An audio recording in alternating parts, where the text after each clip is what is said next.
a simple vista son como agua y aceite, pero Meghan Markle y doña Leticia comparten un pasado en común que hasta ahora había pasado desapercibido y que nada tiene que ver con su vida profesional.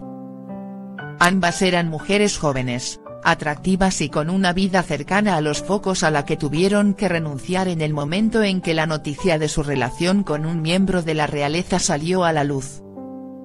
En ese instante, se vieron obligadas a dejar de lado sus aspiraciones profesionales y su libertad en pos de una vida en la que la privacidad es inexistente.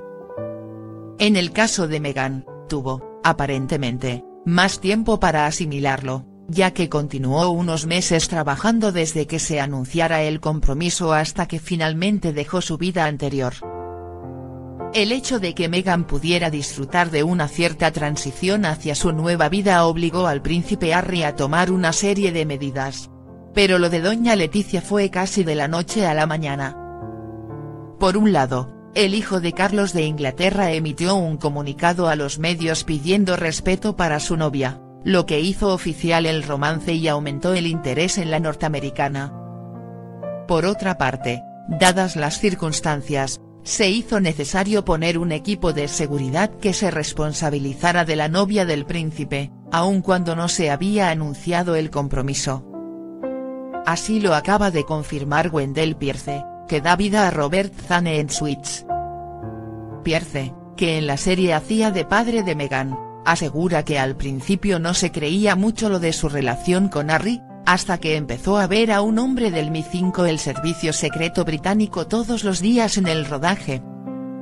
Aunque resulta imposible confirmarlo o desmentirlo porque el gobierno nunca lo va a confirmar ni desmentir, lo único que el actor puede asegurar es que ella estaba tremendamente feliz.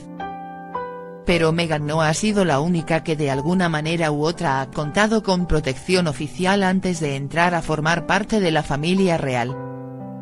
La propia doña Leticia, aunque no tenía un guardaespaldas como tal, sí fue socorrida por miembros de la Guardia Real en una ocasión, tal como revelaba el que fuera su jefe, Alfredo Urdaci, a la revista Vanity Fair. Ocurrió unos días antes del anuncio del compromiso, cuando la entonces novia del príncipe se dirigía en su coche a las instalaciones de Televisión Española. Al parecer, a la experiodista le gustaba correr. Llovía mucho y doña Leticia sufrió un accidente. Al salir del túnel que enlaza la M30 con la calle O'Donnell, había varios vehículos parados, intentó frenar, pero su coche derrapó a causa del agua y chocó. Los efectivos del SAMUR le dijeron que había tenido mucha suerte, pues se podía haber matado. Doña Leticia solo hizo una llamada, al príncipe Felipe, que intentó tranquilizarla y le envió a 2 agentes de la Guardia Real para que la llevaran en moto a Torre España. No fue exactamente igual que lo de Meghan, pero ella también tuvo quien la sacara de un apuro en el momento justo en que lo necesitó.